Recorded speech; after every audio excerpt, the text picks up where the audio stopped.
یہ سورہ الفتح کا آخری رکوع ہے، بہت مختصر سا رکوع ہے، انشاءاللہ زیادہ وقت نہیں لگے گا۔ اعوذ باللہ من الشیطان الرجیم، بسم اللہ الرحمن الرحیم۔ لقد صدق اللہ رسولہ الرؤیا بالحق لتدخلن المسجد الحرام إن شاء الله آمنين محلقين رؤوسكم ومقصرين لا تخافون فعلم ما لم تعلموا فجعل من دون ذلك فتحا قريبا۔ صدق اللہ العظیم۔ معزز سامعین کرام، تلاوت کردہ آیت قرآن کریم کے 26ویں پارے سورہ الفتح کی آیت نمبر 27 ہے۔ اس سورت کے تعارف میں جیسا کہ بتلایا گیا تھا کہ یہ سورت صلح حدیبیہ کے موقع پر نازل ہوئی، اور اس میں جو اس کی تفصیل بتلائی گئی تھی یہ کہ حضور اکرم صلی اللہ علیہ وسلم نے ایک خواب دیکھا تھا کہ آپ صحابہ کے ساتھ بیت اللہ کے اندر داخل ہوئے اور آپ نے عمرہ کیا اور اپنی قربانی کی، اور بعض صحابہ نے اپنے سر مڈائے اور بعض نے اپنے بال ترشوائے۔ یہ حضور اکرم صلی اللہ علیہ وسلم نے جو خواب دیکھا اور مدینہ منورہ میں اور اس کے اطراف کے دیہاتوں میں اس کا اعلان کرایا، تو صحابہ کی ایک جماعت جن کی تعداد 1400 تھی، حضور اکرم صلی اللہ علیہ وسلم کے ساتھ عمرے کے سفر پر نکلے، اور حدیبیہ کے مقام پر انہیں روک دیا گیا، اور پھر وہاں صلح حدیبیہ ہوئی، یعنی صلح کی گئی جس میں یہ شرط رکھی گئی کہ اس سال تو آپ واپس لوٹ جائیں، آئندہ آپ آئیں اور 3 دن کے لیے آپ کو مکہ خالی کر دیا جائے گا، اور 3 دن تک آپ عبادت کریں، بیت اللہ کا طواف کریں، عمرہ ادا کریں، اور آپ اس کے بعد واپس جائیں۔ تو جب یہ حدیبیہ کی جو صلح تھی یہ مکمل ہو گئی، اور حضور اکرم صلی اللہ علیہ وسلم اور صحابہ نے اپنے احرام کھول دیے، اور وہاں سے جب مدینہ واپس آنے لگے تو صحابہ کے دل میں ایک خیال آیا کہ حضور اکرم صلی اللہ علیہ وسلم نے خواب دیکھا تھا، اور نبی کا خواب وحی ہوتا ہے، یعنی گویا اللہ تعالیٰ کی طرف سے یہ حکم ہوتا ہے، تو پھر بغیر عمرہ ادا کیے اور بغیر مکہ میں داخل ہوئے اور بیت اللہ کا طواف کیے ہوئے ہم واپس جا رہے ہیں۔ اس میں صحابہ کرام کو کچھ شک ہونے لگا، اور منافقین جو تھے خیر اس جگہ تو موجود نہیں تھے، لیکن مدینہ منورہ میں منافقین نے یہ کہنا شروع کر دیا کہ مسلمانوں کا یہ خواب ہی رہ جائے گا اور یہ حقیقت میں تبدیل نہیں ہوگا، یعنی انہیں جو ہے عمرہ کرنے کا موقع نہیں ملے گا۔ صحابہ کرام رضوان اللہ تعالی علیہم اجمعین بڑے عزم کے ساتھ، بڑے حوصلے کے ساتھ اور بڑی ہمت کے ساتھ نکلے تھے، کیونکہ مکہ میں داخل ہونا اور پھر وہاں پہ عمرہ ادا کرنا، اور مکہ کی جو کافروں کی جو طاقت تھی اس طاقت سے مقابلہ کرنا، بڑے حوصلے کے ساتھ اور اللہ کے نبی صلی اللہ علیہ وسلم کے حکم کی اطاعت میں نکلے تھے۔ اب ان کو اندر اندر بہت تکلیف ہو رہی تھی، اندر سے دل گھٹ رہا تھا کہ ہم نے صلح کیوں کر لی، یا ہم نے دب کر کیوں صلح کی، اور ہم بغیر عمرہ ادا کیے ہوئے واپس جا رہے ہیں۔ نبی کریم صلی اللہ علیہ وسلم نے بعض صحابہ نے یہ کہا کہ اللہ کے نبی صلی اللہ علیہ وسلم جب اللہ کا حکم تھا تو بغیر ہم اس حکم کو پورا کیے ہوئے واپس کیوں جا رہے ہیں؟ اللہ کے نبی صلی اللہ علیہ وسلم نے فرمایا کہ میں نے خواب دیکھا تھا کہ میں اور صحابہ کی ایک جماعت بیت اللہ کے اندر داخل ہوئے، عمرہ ادا کیا اور اپنی قربانی اپنے کیا کہتے ہیں جانور ذبح کیے، اور اسی کے ساتھ ساتھ جو ہے اپنے سر مڈائے، لیکن اس میں کہیں یہ ذکر نہیں ہے کہ یہ عمرہ اسی سال ادا ہوگا، اس خواب کے اندر کہیں یہ ذکر نہیں ہے، لہذا ہم واپس چلتے ہیں اور پھر آئندہ سال جو ہے جیسا کہ صلح کے اندر جو ہے یہ معاہدہ ہوا ہے، آئندہ سال ہم آ کر عمرہ ادا کریں گے۔ تو بعض صحابہ کو جو شک ہوا تھا،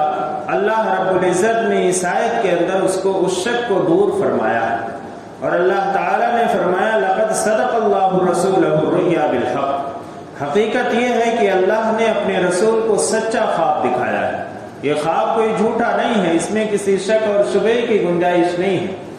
بالحق، جو واقعے کے بالکل مطابق ہے، اور یہ اللہ تعالیٰ کی طرف سے کسی مصلحت کی خاطر ہوا تھا کہ مسلمان اس سال واپس چلے جائیں اور آئندہ جب آئیں تو بڑے اطمینان و سکون کے ساتھ اور بالکل فراغت کے ساتھ یہ عمرہ ادا کریں۔ وہ مصلحت کیا تھی؟ اللہ رب العزت نے آگے اس کو بیان فرمایا، لَتَدْخُلُنَّ الْمَسْجِدَ الْحَرَامَ إِنْ شَاءَ اللَّهُ آمِنِينَ، لازماً تم مسجد حرام میں داخل ہوگے اس امن و امان کے ساتھ، محلقین رؤوسکم ومقصرین لا تخافون، کہ تم میں سے بعض لوگ اپنے سر کو مڈائے ہوں گے اور بعض اپنے سر کے بال ترشوائے ہوں گے، جسے حلق قصر کہا جاتا ہے، لا تخافون، بغیر کسی خوف و خطر کے۔ یعنی حج اور عمرہ ادا کرنے کے بعد دو چیزیں ہیں، ایک تو یہ کہ آدمی مکمل سر مڈا لے، اور دوسرے یہ کہ اس کے بال کتروا لے، یعنی کٹا لے، بال ترشوانا جسے کہتے ہیں، جسے قصر کہا جاتا ہے، اور سر مڈانے کو حلق کہا جاتا ہے۔ اور اللہ کے نبی صلی اللہ علیہ وسلم نے جب آئندہ سال یہ عمرہ قضا ادا کیا ہے تو آپ صلی اللہ علیہ وسلم نے اپنے بال ترشوائے ہیں۔ حضرت امیر معاویہ رضی اللہ عنہ نے آپ صلی اللہ علیہ وسلم کے بال تراشے ہیں، یعنی کاٹے ہیں، آپ نے حلق نہیں کرایا تھا، آپ نے مڈایا نہیں تھا۔ لیکن حجۃ الوداع کے موقع پر آپ صلی اللہ علیہ وسلم نے اپنے سر کے بال مڈائے تھے۔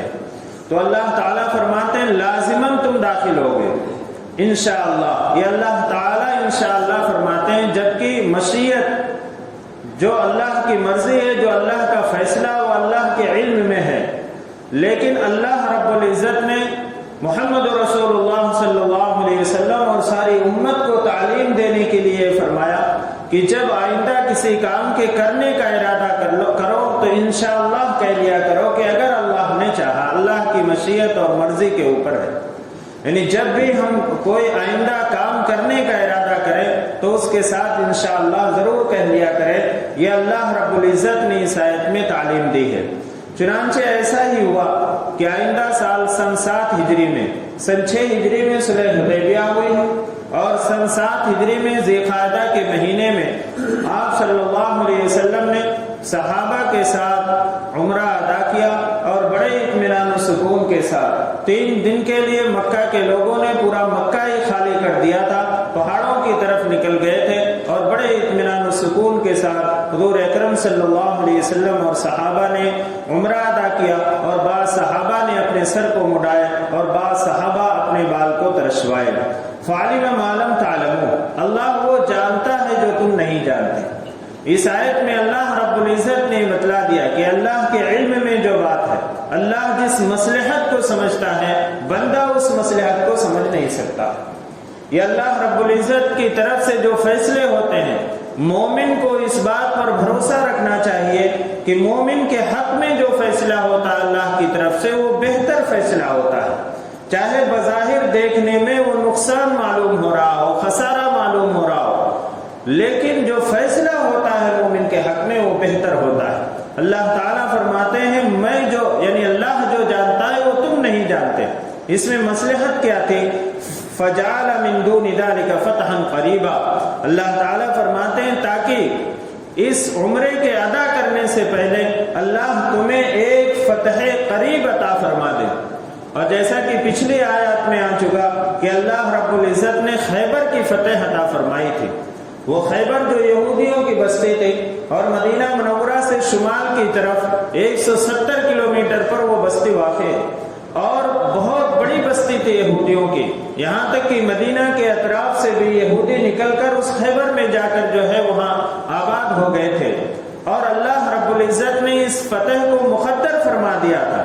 چنانچہ صلح حدیبیہ کے بعد جب آپ صلی اللہ علیہ وسلم واپس آئے ہیں، اور اس کے بعد فوراً آپ نے جو ہے خیبر کا محاصرہ کیا اور خیبر کو فتح کیا،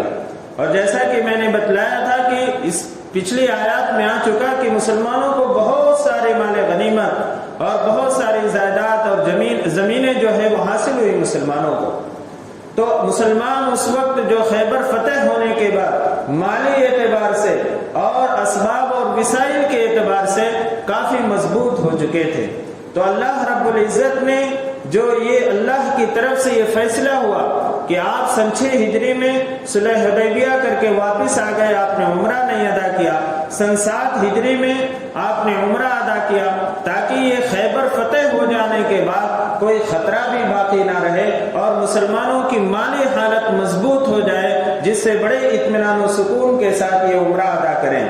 تو اللہ رب العزت نے یہ مصلحت اس میں رکھی تھی، جس کو اللہ تعالیٰ نے فرمایا فَعَلِمَ مَا لَمْ تَعْلَمُوا، اللہ وہ جانتا ہے جو تم نہیں جانتے ہو۔ اس مصلحت کی خاطر سن 6 ہجری میں عمرہ نہیں ہو سکا، سن 7 ہجری میں اللہ کے نبی صلی اللہ علیہ وسلم نے اور صحابہ نے بڑے اطمینان و سکون کے ساتھ اس عمرے کو ادا کیا۔ هو الذي ارسل رسوله بالهدى ودين الحق ليظهره على الدين كله وكفى بالله شهيدا، وہی ہے جس نے اپنے رسول کو ہدایت یعنی قرآن دے کر وہ دین الحق اور سچا دین یعنی دین اسلام دے کر بھیجا ہے۔ یعنی اللہ رب العزت نے محمد رسول اللہ صلی اللہ علیہ وسلم کو ہدایت اور اسی کے ساتھ سچا دین یعنی دین اسلام، اور اس ہدایت سے مراد قرآن ہے کہ قرآن کو اللہ رب العزت نے محمد رسول اللہ صلی اللہ علیہ وسلم پر نازل فرمایا، اور اس سورہ بقرہ کی پہلی آیت میں اللہ تعالیٰ نے فرمایا ھدی للمتقین، یہ قرآن متقیوں کے لیے ہدایت ہے، یہ ہدایت کی کتاب ہے۔ اس کتاب کو آج لوگوں کے پاس پڑھنے کا موقع نہیں ہے اور اس سے ہدایت سیکھنے کا موقع نہیں ہے۔ اللہ تعالیٰ نے اس کتاب کو ہدایت بنا کر محمد رسول اللہ صلی اللہ علیہ وسلم کے واسطے سے امت تک پہنچایا۔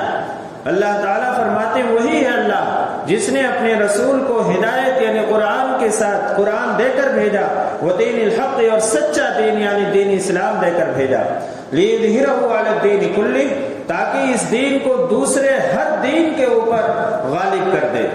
یعنی جو دنیا کے اندر بہت سارے دین ہیں، جسے ادیان باطلہ بھی کہا جاتا ہے کہ باطل دین ہے، اصل دین جو سچا دین ہے وہ دین اسلام ہے، اور یہ دین اسلام ہمیشہ غالب رہے گا۔ حجت اور دلیل کے اعتبار سے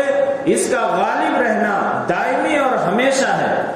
لیکن سلطنت و حکومت کے اعتبار سے، شان و شوکت کے اعتبار سے یہ غالب کب رہے گا، اس کے لیے اللہ نے ایک شرط رکھی ہے، اور وہ شرط یہ ہے کہ مسلمان باصلاحیت ہوں۔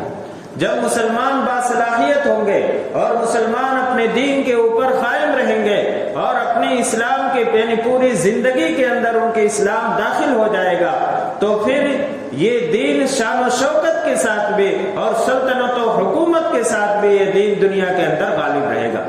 اور صحابہ کرام رضوان اللہ تعالی علیہم اجمعین کی تاریخ اٹھا کر دیکھ لیجیے کہ محمد رسول اللہ صلی اللہ علیہ وسلم کا ایک وقت وہ تھا، ایک زمانہ وہ تھا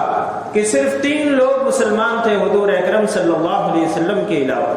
مردوں میں حضرت ابوبکر صدیق رضی اللہ تعالیٰ عنہ تھے، عورتوں میں حضرت خدیجہ الکبریٰ رضی اللہ تعالیٰ عنہ تھی، اور بچوں میں حضرت علی رضی اللہ تعالیٰ عنہ تھے۔ اور پھر جب آپ نے طائف کی طرف ہجرت کی ہے اس وقت مسلمانوں کی تعداد 120 تھی، لیکن پھر ایک وقت ایسا آیا کہ آپ صلی اللہ علیہ وسلم جب مکہ کے اندر فاتحانہ شان و شوکت کے ساتھ داخل ہوتے ہیں تو آپ کے ساتھ مسلمانوں کی تعداد اور صحابہ کرام کی تعداد 10,000 تھی۔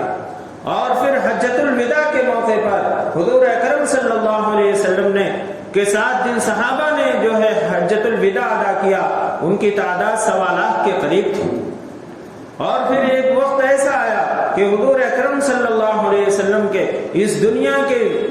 سے پردہ فرمانے کے 25 سال کے بعد مسلمانوں کی تعداد اور اسلامی حکومتیں اور مسلمانوں کی سلطنت و حکومت اور شان و شوکت دنیا کے اکثر حصوں پر پہنچ چکی تھی۔ وہ صحابہ کرام کا وہ طرز عمل تھا، وہ ان کی زندگی تھی، اور وہ ان کی مومنانہ صلاحیت تھی، جس صلاحیت کی بنیاد کے اوپر اسلام حضور اکرم صلی اللہ علیہ وسلم کے 25 رخصت ہونے کے 25 سال کے بعد پوری شان و شوکت کے ساتھ دنیا کے اکثر حصوں پر پھیل چکا تھا۔ تو اللہ رب العزت نے اس دین کو ساری دینوں کے اوپر حجت اور دلیل کے اعتبار سے غلبہ ہمیشہ اور دائمی طور پر فرمایا ہے، لیکن شان و شوکت اور حکومت و سلطنت کے اعتبار سے یہ دین اسلام اس وقت غالب رہے گا جب مسلمانوں کے اندر وہ صلاحیت موجود ہوگی جو صلاحیت صحابہ کرام رضوان اللہ تعالی علیہم اجمعین کے اندر پائی جاتی تھی۔ تو یہ اللہ کا وعدہ ہے لِيُظْهِرَهُ عَلَى الدِّينِ كُلِّهِ، تاکہ اس دین کو دوسرے ہر دین کے اوپر غالب کر دے۔ اور سورہ توبہ میں اللہ تعالیٰ نے فرمایا، ہم پڑھا ہے وَلَوْ كَرِهَ الْمُشْرِكُونَ، چاہے مشرکوں کو کتنا بھی بھاری معلوم ہو، کتنا بھی برا معلوم ہو، لیکن یہ دین اسلام دنیا کے اوپر غالب ہو کر رہے گا۔ اس آیت میں اللہ تعالیٰ نے فرمایا وَكَفَى بِاللَّهِ شَهِيدًا، اور اللہ بطور گواہ کے کافی ہے، یعنی اللہ اس بات کی گواہی دیتا ہے کہ یہ دین اسلام ساری دنیا کے ادیان کے اوپر غالب رہے گا، ساری دنیا کے دینوں کے اوپر جو باطل دین ہے اس پر یہ غالب ہو کر رہے گا۔ اور اس کا ایک ترجمہ یہ بھی کیا جاتا ہے وَكَفَى بِاللَّهِ شَهِيدًا، اور اللہ کافی ہے بطور مددگار کے۔ شہید کہتے ہیں مددگار کو۔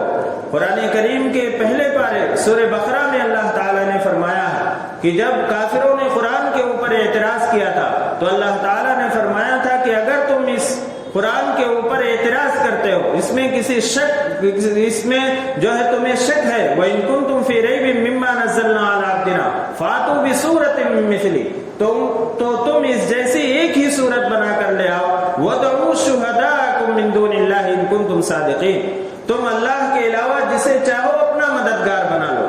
شہداء کا ترجمہ وہاں مددگار سے کیا گیا، اور یہاں بھی بعض مفسرین نے اس کا ترجمہ مددگار سے کیا ہے کہ اللہ بطور مددگار کے کافی ہے، اللہ کی مدد شامل حال ہوگی اور یہ دین سارے دینوں کے اوپر غالب ہوگا، یعنی دین اسلام۔ تو اللہ تعالیٰ نے اس آیت میں وعدہ فرمایا ہے کہ اللہ رب العزت اس دین کو غالب کر کے رکھیں گے۔ محمد رسول اللہ، محمد صلی اللہ علیہ وسلم اللہ کے رسول ہیں۔ اس سورت کے تعارف میں میں نے بتلایا تھا کہ جب صلح حدیبیہ لکھا جا رہا تھا تو اس وقت حضور اکرم صلی اللہ علیہ وسلم نے فرمایا تھا بسم اللہ الرحمن الرحیم، تو کافروں کی طرف سے جو سہیل ابن عمر جو ان کا قاصد بن کے آیا تھا، اس نے یہ کہا تھا کہ الرحمن الرحیم اس کو نکال دیا جائے، کیونکہ ہم اللہ کو رحمان اور رحیم نہیں مانتے ہیں۔ اللہ رب العزت کے پیارے حبیب سرکار دو عالم صلی اللہ علیہ وسلم نے اللہ کے حکم کے منشا کے مطابق اس کو نکال دیا گیا، انہیں صرف بسم اللہ لکھا گیا۔ اور اس کے بعد جو ہے جب حضور اکرم صلی اللہ علیہ وسلم کا نام آیا تو حضرت علی رضی اللہ تعالیٰ عنہ لکھ رہے تھے، وہ کاتب تھے، لکھنے والے تھے، محمد رسول اللہ لکھا۔ تو سہیل ابن عمر نے پھر اعتراض کیا اور اس نے یہ کہا کہ سارا جھگڑا تو اسی بات کو لے کر ہے کہ ہم محمد کو اللہ کا رسول نہیں مانتے، اور اس کے بجائے محمد ابن عبداللہ لکھا جائے، انہیں حضور اکرم صلی اللہ علیہ وسلم کے والد محترم کا نام لکھا جائے۔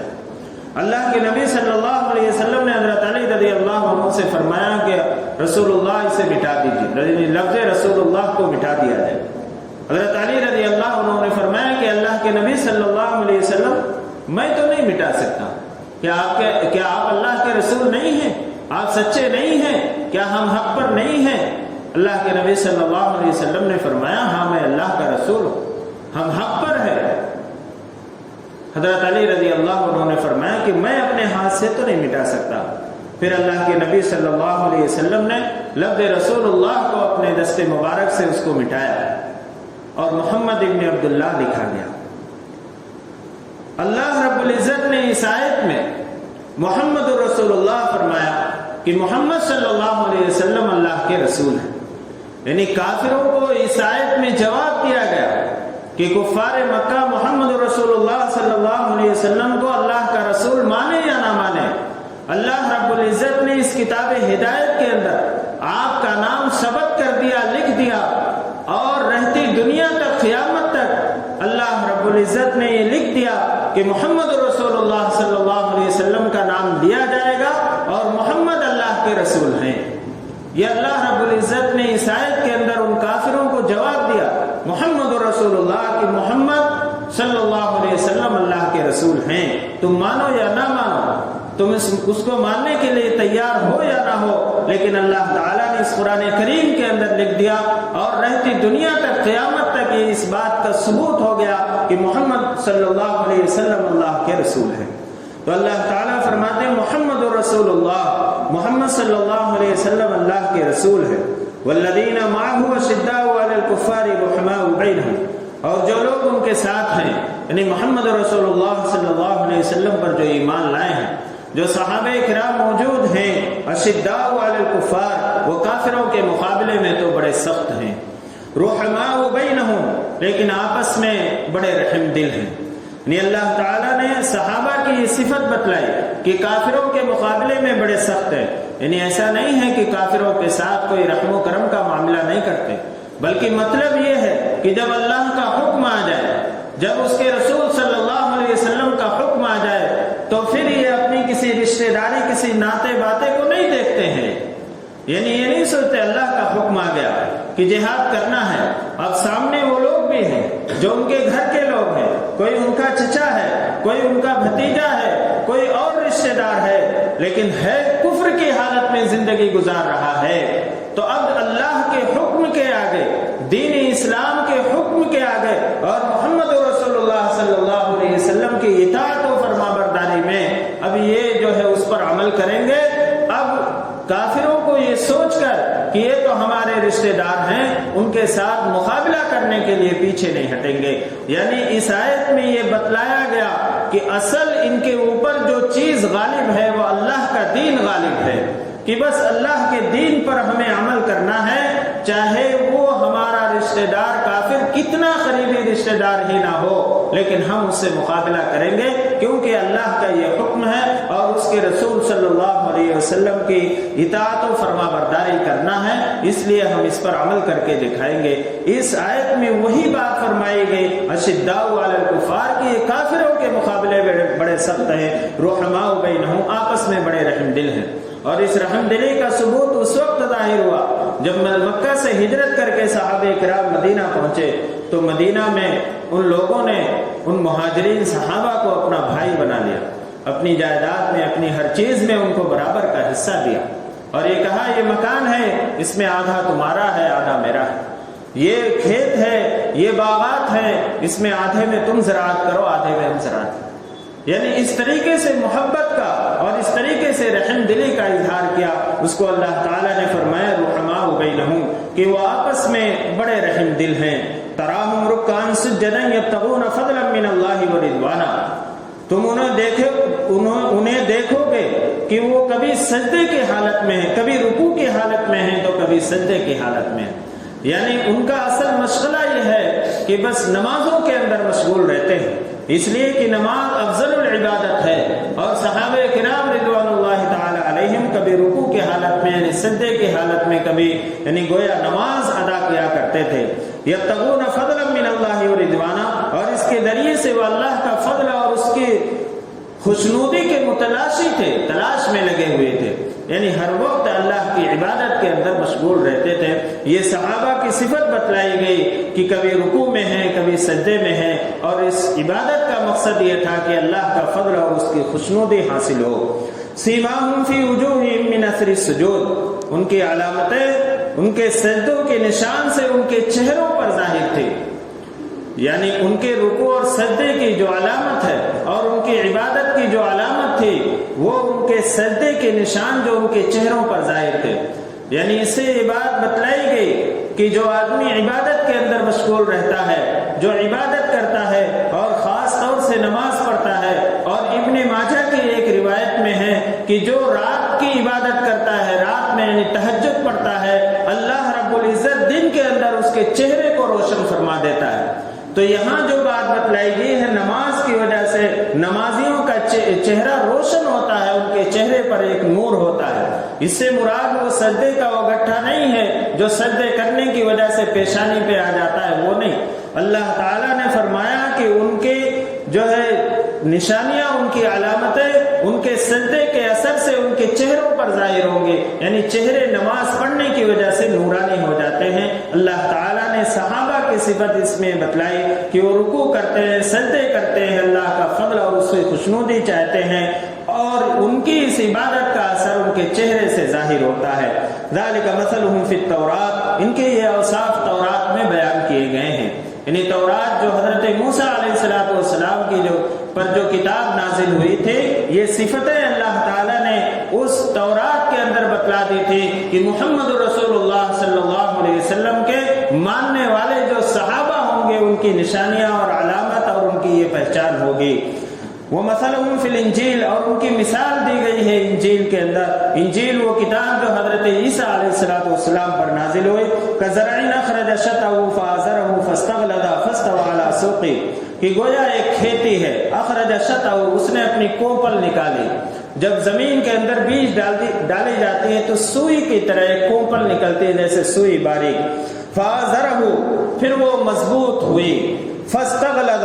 پھر وہ موٹی ہو گئی۔ فَاسْتَوَىٰ عَلَىٰ سُوقِهِ، پھر وہ اپنے تنے کے اوپر کھڑی ہو گئی۔ یعنی اللہ تعالیٰ نے صحابہ کرام کو مثال سے سمجھایا کہ جیسے ایک کھیتی ہوتی ہے، بیج بوئی جاتی ہے۔ محمد رسول اللہ صلی اللہ علیہ وسلم اس دنیا کے اندر مبعوث ہوئے، آپ کو نبوت اور رسالت سے سرفراز کیا گیا۔ ابتدا میں جیسے میں نے بتلایا 3 لوگ صرف ایمان لائے تھے۔ گویا کھیتی جو ہے ابھی بالکل پہلے مرحلے کے اندر ہے، اس نے اپنی کوپل، اپنی سوئی نکالی۔ فَآزَرَهُ، پھر اس کو مضبوط کیا۔ پھر جو ہے طائف کا جب آپ نے سفر کیا تو آپ صلی اللہ علیہ وسلم پر ایمان لانے والوں کی تعداد 120 ہو گئی تھی۔ فَاسْتَغْلَظَ، پھر وہ موٹی ہو گئی۔ صلح حدیبیہ کے موقع پر آپ صلی اللہ علیہ وسلم کے ساتھ صحابہ کی تعداد 1400 تھی۔ فَاسْتَوَىٰ عَلَىٰ سُوقِهِ، پھر وہ اپنے تنے کے اوپر وہ کھڑی ہو گئی، گویا مکمل وہ مضبوط ہو گئی۔ حجۃ الوداع کے موقع پر اور فتح